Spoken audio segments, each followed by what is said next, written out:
We are live, y'all. Welcome back to another Fishin Tail. That's right. This is where we want you to go grab your neighbor, grab a kid. Not literally, but we want you to take them fishing, okay? Take someone fishing. That's right. It doesn't have to be a kid, but it is great to take kids fishing. And how we're going to get you to do that is we're going to tell fishing stories. That's right, a Fishin Tail. Our guest tonight, Spencer, my brother-in-law, is in Alaska, where it's snowing like 3 feet right now and 10 degrees. And I'm in Texas, where it was 80 today. So we got a little bit of different weather and a little bit of different fishing styles going on right now between the two of us, where some of us can fish and some of us probably aren't doing much fishing. But anyways, we want you to take someone fishing. Everyone deserves to have a fishing story. So take someone with you so they can have it. And once they have one story, we know they're going to want a second one. So, all right, Spencer, welcome. Thank you for joining us tonight. We appreciate it. Thanks for having me, Bob. Yes. Spencer has recently, how long ago? In the last year? What Started recently? your YouTube channel? Yeah, last October. October 25. So there you go. So not even within a year. Yeah, 3 months. And you can see his name, LARPcom. That's his YouTube channel. Go over there and check it out at www.youtube.com/@LARPcom, which is live action role play. Command. I didn't know what the com was, so I had stopped. Good thing he's here to follow up and finish that out for us. All right. Before you get started and I pass the mic to you, I got to crack me open a nice cold Mountain Dew. Oh, yeah. Oh, that's so good. And, folks, this is the old run of Baja Cabo Citrus, but back by popular demand for all of 2026, we will have the new formulated Mountain Dew Baja Cabo Citrus all year. So get to your store, your local Mountain Dew dealer, and get you some. It's good.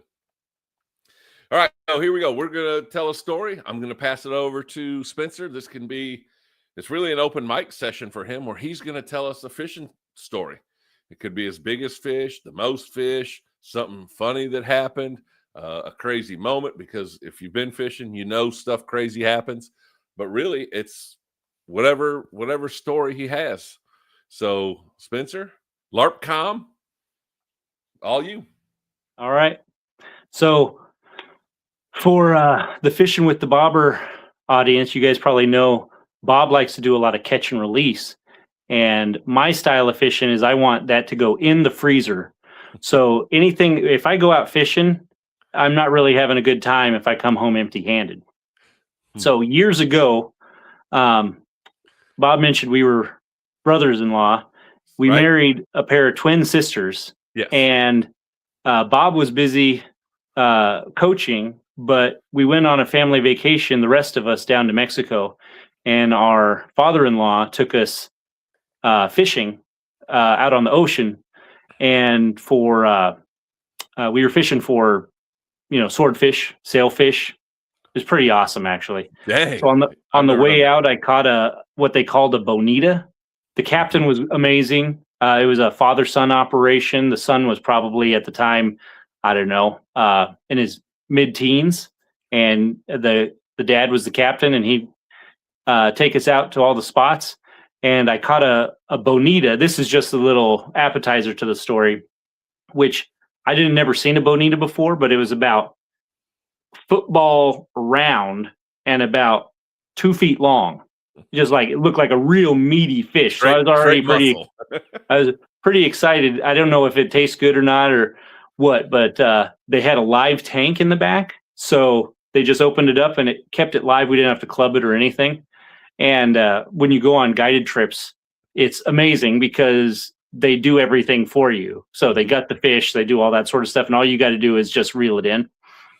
So we get out there, and we were trolling for the swordfish, sailfish. I mean, there's I think about 10 or 12 different varieties that look like a swordfish. So I'm Oh, not really? exactly sure which one we were actually going for. Mhm. But so we're trucking along, however fast they're driving, and you're just running your line out the back of the boat. And I hooked one, and it was they fight a lot. Like this fought way more than the bonita, and my line just goes, or my rod just goes, "Wah!" Just bends over, and you're Yes. fighting it. And they had chairs and stuff where you could put the thing in, or you could have this belt where you like, and it was like a pretty. I must have fought it for about 40 minutes, just like it runs out, and then I Uh, reel it in, reel it in, reel it in, and it runs out. And I'm not used to that sort of stuff, and I don't like exercise to begin with, so it was tiring me out. And I was bringing it in, bringing it in, and I finally you get this thing right up to the boat, and it was this beautiful silver belly, blue back with the blue stripes down the side, and it had a big spike on its back with a small, so not the big sail. So I don't know if that's a swordfish or if there's a difference between swordfish and marlin, and I know there's sailfish and stuff. So get this thing all the way up to the boat and get it up.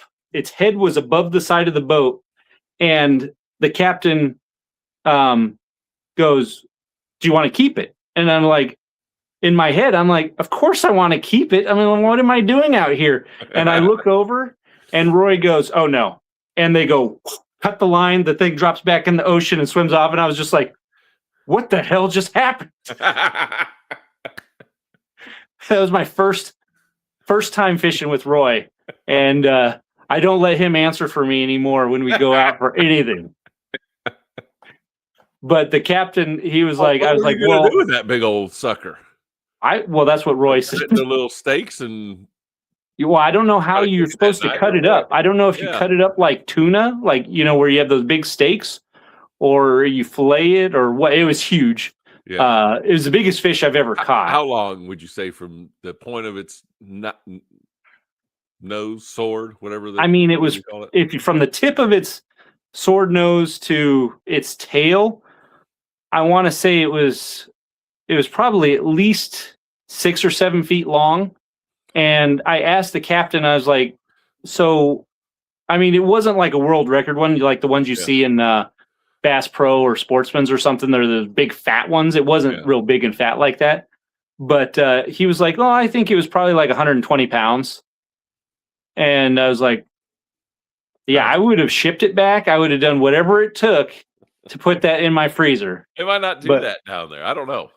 well, I don't know, but I never to this day I've never eaten swordfish or bonita because then they took my bonita and hooked it off the boat too. I was like, we could have eaten that one at Yeah, well, the condo. we gave this thing a ride for an hour and a half, and then Yeah, he was just abducted by aliens for a little bit, had a little out of ocean experience. yeah, it's like I don't know where I went, but I was in this different water, and then they threw me back in here. I don't know what happened, but Right. that's pretty cool. I have never been like that kind of giant fish. The I guess probably the biggest ones that I've gone after were the Sean took us out when he was guiding on the Kenai for some king salmon. Yeah, those can be a big log to pull in. Yeah, Kaylee caught like a 48-pound one. Which maybe that's normal size. I don't know, but it was really I mean, big. that's She was 48 holding it up. pounds. Yeah, 48 pounds is respectable. I mean, I know there's bigger ones out there. I've heard of right. bigger ones, but 48 pounds is Yeah, I no think the joke. record was like 98 pounds. So, I mean, it was, only half that size, but she was holding it up and it was like at her neck and it was almost, the tail was almost touching the ground. Yeah, I It mean, was huge. we haven't been able to fish for kings. I don't do a lot of river fishing or ocean fishing for them, aside from dip netting. But the last few times I've gone dip netting, you can't keep any kings because their numbers are way down. Hmm. Well, when I go fishing, I don't really keep any of them. Catch them and try to take a picture, maybe make a video of them, and then put them back in the water and try to catch them again later. You think they'd learn? I mean, they deserve it to get caught more than once if they catch. If they keep eating those pink pink little balls with silver things spinning around it, yeah, they should. What's this? Are you? You said I watched that video of you curing your stuff, and you said you're not really using those kind of lures anymore. You were putting some sort of powder on them to make them last longer or to keep them from. Oh, yeah. I don't know what happens, but that rubber stuff on those jigs, oh man, I made that years ago. But I saw somebody had put it on there because they're like, oh, if you put these on your frog legs, they won't get stuck together and they'll always be ready to go. And I go open up my jig box and like half the skirts are just melted. And I don't know if it was just so hot in the boat in Louisiana because it's 100 degrees and 90% humidity every day during the summer. So I I don't don't really know. run into that up here. Yeah, I don't know if that or if they just got old and started to dry rot and get bad. But I put that powder on there, and they have it. Now Hmm. does it make them stink, and I won't be able to catch anything because they're not going to eat? I was thinking about that. I was like, man, I should get like some garlic powder and put it in here too, so it gives a little garlic scent to it when I go fishing. But Well, isn't yes, there such a thing as stink bait? You just got to fish for the things that like the stinky bait. Does it make your lures reek? yes, and you got to use your hands, and yeah, it's Can't not keep your good. tackle box in the house anymore. No, nope, that's got to stay outside. I don't use that. All my stuff is artificial lures, and I'm primarily, I'm only fishing for bass. I don't really target anything else at all. I will catch catfish from time to time and crappie and a turtle once in a while, but Do you keep the turtles? Make turtle soup out of them? I know you don't like eating fish, but do you like eating turtles? no, I get That's like annoyed with them.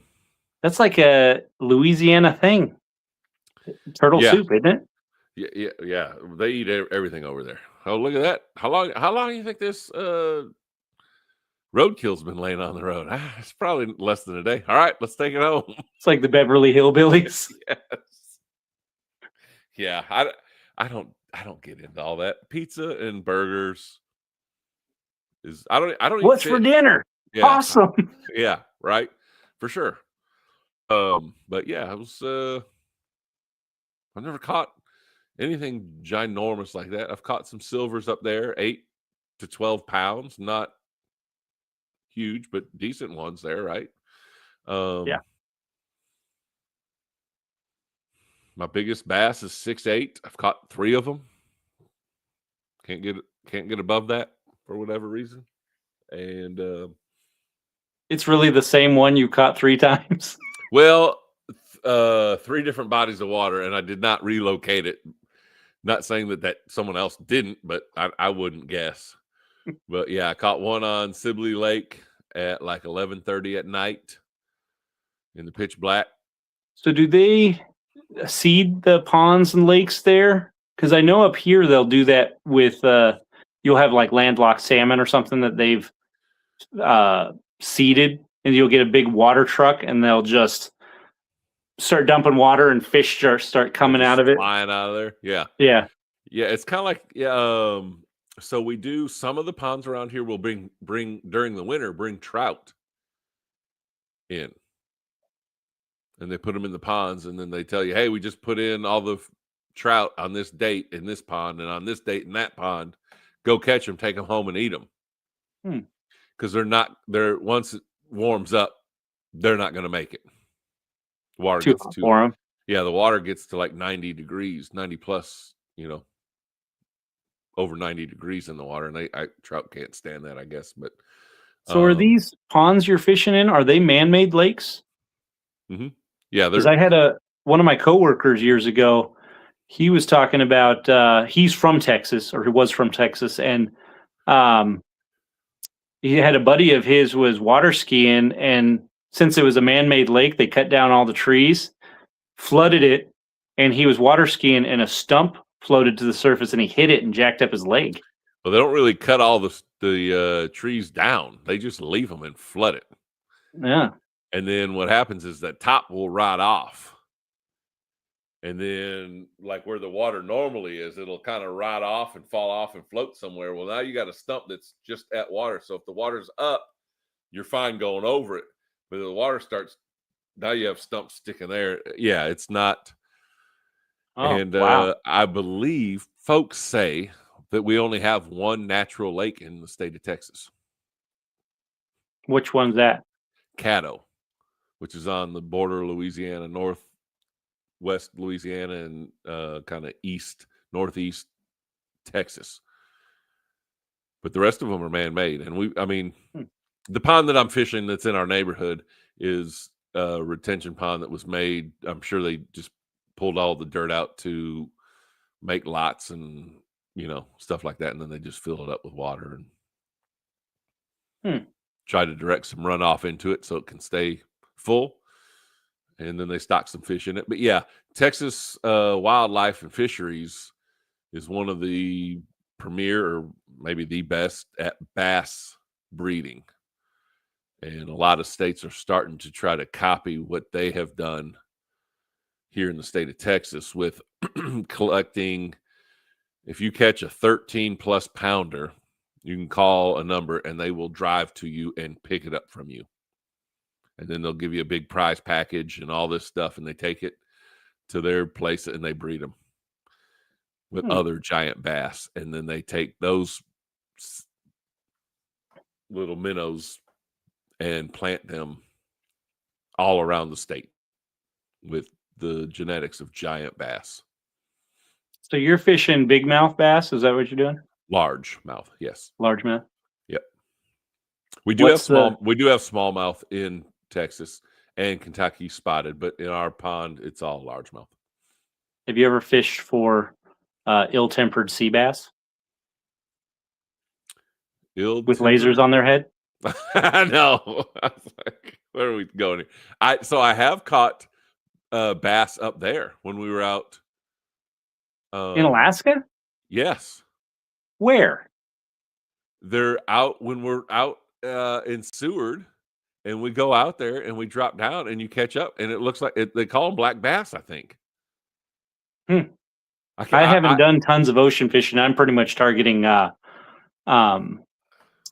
halibut when we go out there for that, or dang it, what's that other white meated fish? Can't think of it off the top of my head. It's not carp. Lingcod? Cod, that's it. Yeah. Cod and halibut are delicious. Yeah. So typically when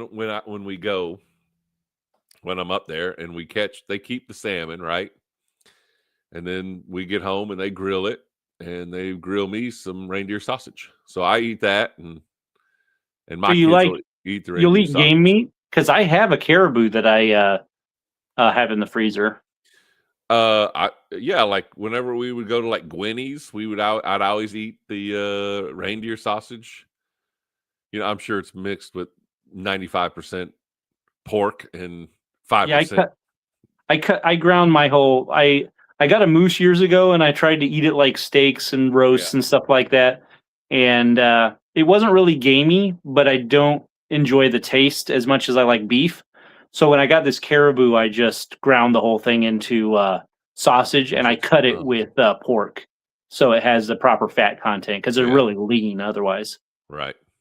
But I made a bunch of breakfast sausage and Italian sausage out of it. Nice. Yeah. So that's what usually we go and buy so that my kids and I can eat while they're eating the freshly caught salmon. So your kids don't eat fish either?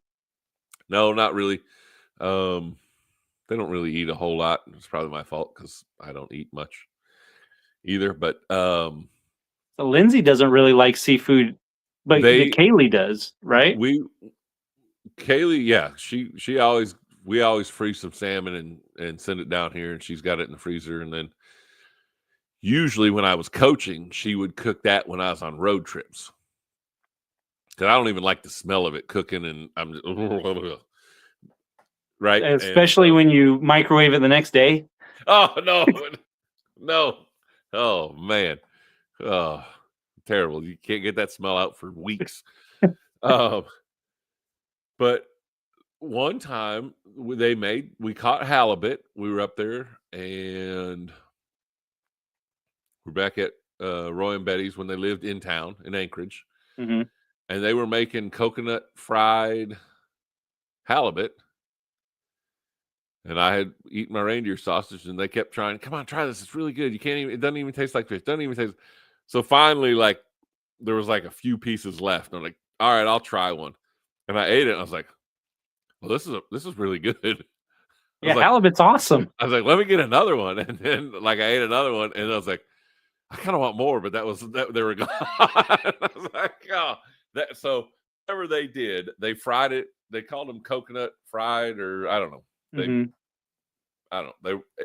It was delicious. It didn't. There was no fish taste to it, and frying it probably helps. But because See, I will go eat fried catfish from time to time, or get like a that's really fried good. shrimp po' boy, Yeah. stuff like that. I do, but I don't go out of my way for it. I've I used to, when we started dip netting for salmon, I was Mhm. doing it to fill up my freezer, and I didn't really like salmon, but I would eat it. And come to find out that it wasn't really that I didn't like salmon. It was the only way I'd ever had it was lemon Smoke. pepper Oh, and on the grill or whatever. And I didn't really care for that way. Lindsay does like a really awesome blackened salmon that's kind of mm, spicy. I like that. She'll make a salmon chowder that I really like. And she does a seafood chowder that has all sorts of stuff like shrimp, crab, scallops, the whole kitchen sink as far as seafood stuff going. I really like that. yep. That's when she's cooking that. That's when I'm like, all right, I'll just do a burger. It doesn't taste like fish in the soup. Yeah, it smells like it. If there's a hint of fish smell, I'm out. I'm not like I can't even like have it sitting at the person next to me like at a restaurant. Like if someone orders it, I will give them the stank eye. Like why You gotta you gotta be nice to your crew when you're at work so you don't throw a can of sardines under your truck seat or something. right? Yes, indeed. Well, oh shoot, I have forgot. Hey y'all, go check out if you like guns, LARPing, which is live action role playing with gun stuff. So I don't. He's the got reason all why kinds of stuff going on, but mostly guns, and he also owns a flooring business. So he's giving you all kinds of hits, tricks, like this old house. Like it make you watch him do something. You're like, yeah, you know what? I should probably try reflooring this bathroom real quick. Don't do that. Call someone that knows what they're doing because it's not. He's been doing it for a long time, and he's really good at it. Um, Trust me, he like it lays down every time. It's like perfect, and I'm like, hmm. I'll even send him some questions like, why did you do it that way? And he's like, well, because if you don't, this happens on the next step. And I'm like, well, that makes sense. So, yes. But yeah, if you like that kind of stuff, or he's got all kinds of armor stuff that he's been going through, some shooting range stuff. Pinging off. I know he's got a little cowboy pistol at the range. Ping, ping, ping. So if you like that kind of stuff, and then also he does a lot of reviews of the stuff what do you call that stuff? well Tactical gear? tactical gear, the There we plate go. carrier is what it looks like you're I'm setting up a plate carrier, so that's on there. We got some war belt content coming up. The video that's coming out soon, I think, is attaching those pouches to the war belt with those molly strips, those Velcro molly strips from Haley Strategic. So Nice. So there you hopefully there go. will be some videos spring and summer this year of me actually being outside doing some training with it instead of just playing around in my basement. When it's negative 30 degrees. Yeah, it's Yeah. chilly. So and I mentioned this at the beginning, but follow him. He is in Alaska, so there are some cool Alaska stuff that he'll be out there, whether it's on an Alaskan beach and he's just kind of showing you, or the skyline of Anchorage. That was in Nome. That was Nome. Nome, Alaska. Oh, Yeah, the wow. beach Okay, stuff. Nome. So there you go. So yeah, you will see some stuff that you won't see anywhere else. And I heard a quote this morning on a fishing podcast that the guy said, and it's something like this. This isn't word for word, right? This is a Bob mix up, all right? But it was like, I'm glad I didn't go to Alaska until I was older in life, because it allowed me to enjoy the rest of the places that I visited. Because if I had gone to Alaska when I was young, nothing would have compared, and it would have been just like, So you will see some cool stuff in Alaska, some different wildlife that we don't see a lot of places, and some cool gun and flooring stuff. So check them out. Spencer, thank you for joining us tonight. We appreciate it. We will have him back on. Hopefully I can get up to Alaska at some point. We can get together and maybe film. Do some ice fishing, maybe. Do some ice. If you have a nice cabin that I can stay in while we're ice fishing. No, we just sit on a block of ice the whole time. I'm out. I don't do below 60 outdoors anymore. You better come on the warmest day of summer then. I've got soft. For real. Yeah, for real. Yeah, I mean, if the wind's not blowing and the sun's on you, I can maybe withstand a little bit, but Spencer, we appreciate it. Follow him. Go get on his channel. Subscribe. You're going to see some cool stuff. And don't forget, take someone fishing. Get them to have their own story. And let's grow this sport by taking someone fishing. We will see you next time on Fishin Tails with the Bobber. See y'all. Have a good one.